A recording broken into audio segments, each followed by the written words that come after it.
Number two, the Bible says, and the angel said, go in this thy might. Somebody say might. I can hear you say might. Say might. It is might that makes men mighty. Oh my God. Gideon, I know you are going. Please go with might.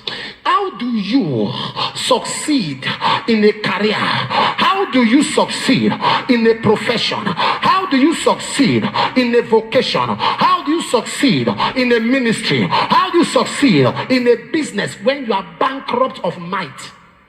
Do you know what we came to do today? Every one of you under the sound of my voice, what I came to do is to empower you with might, so that from now as you go, might follow you. As you go with might. You enter politics with might, enter that business with might, enter that your talent with might, enter that operations with might, go with that career with might. Tell somebody, go with might.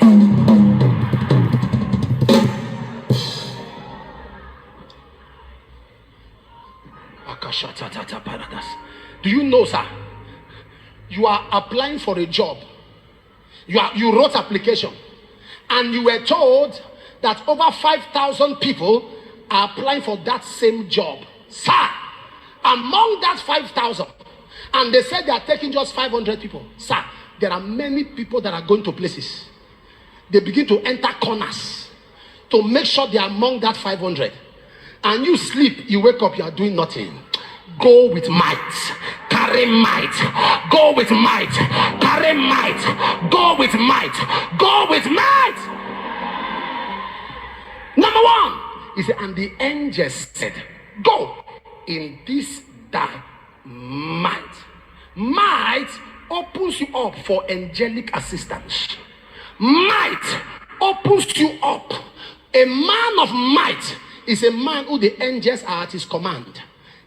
Go with might. Sir, every act of the supernatural is the doings of angels.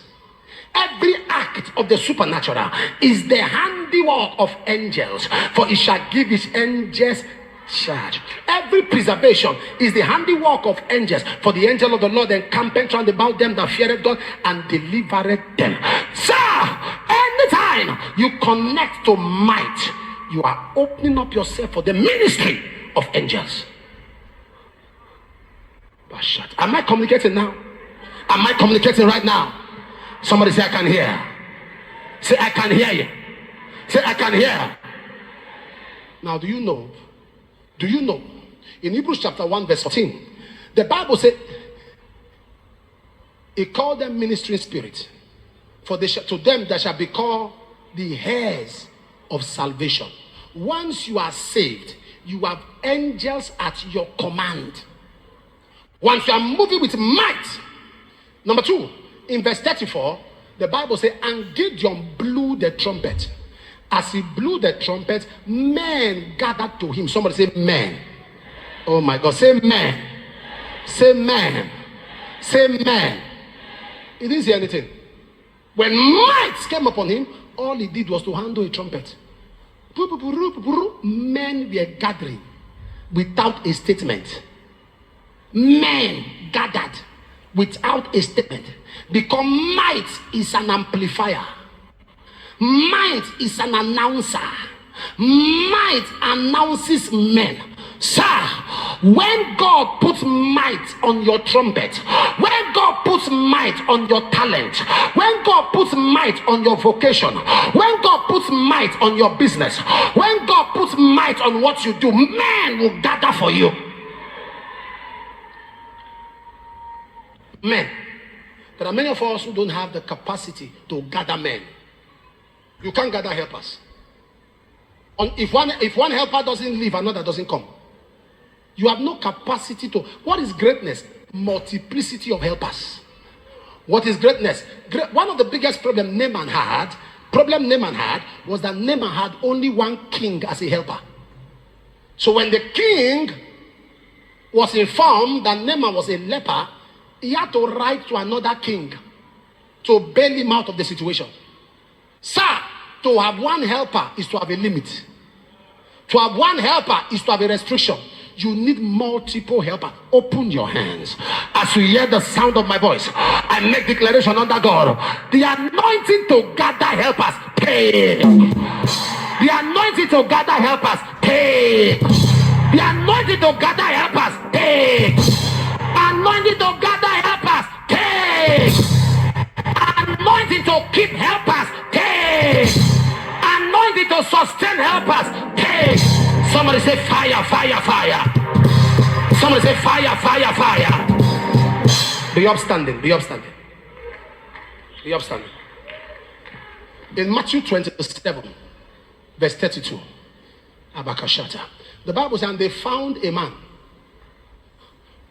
of Cyrene called Simeon, and they compel. Bring another translation. Let's see if there's another word for compel. They forced him. When might come, helpers are under pressure. They forced the man. The Bible says, when whom they forced into service. They forced into what? Into service. Like what they did in Ukraine. When Russia came after Ukraine, all the young men in Ukraine, whether you are a doctor, you are into electricals, or they forced all of them into the army. There was a Nigerian man I know. He had a Ukraine passport and a Nigerian passport. He tore his Ukraine passport. As soon as they brought gun to his house, they said, take, enter the war. He said, I'm in Nigeria. They said, no, you have been in Ukraine. He said, I don't have it. As they closed the door, when he tore his Ukraine passport, he said, this is the only one I have. They said, now leave the country. He said, thank you.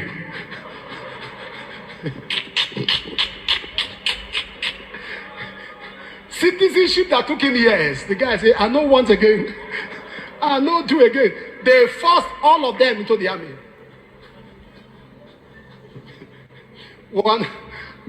I saw one story.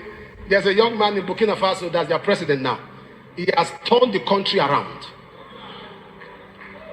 And don't bring his picture up. Don't bring his picture up. We only bring picture of pastors and some educative things. Now, he has turned the country around. One day, a medical doctor went on social media and began to criticize him the way he should have handled the war. He's handling war wrongly. They didn't talk. They looked for the medical doctor and gave him army uniform. I like that kind of country. They gave him army uniform and gave him gun. They closed down his hospital. You say he's not fighting the enemy's way. Take gun. They shot the man's hospital and they took him a picture and posted it. And people said, what happened? Say, enter the army. Yeah, once you criticize us, we give you opportunity. Come and do it better.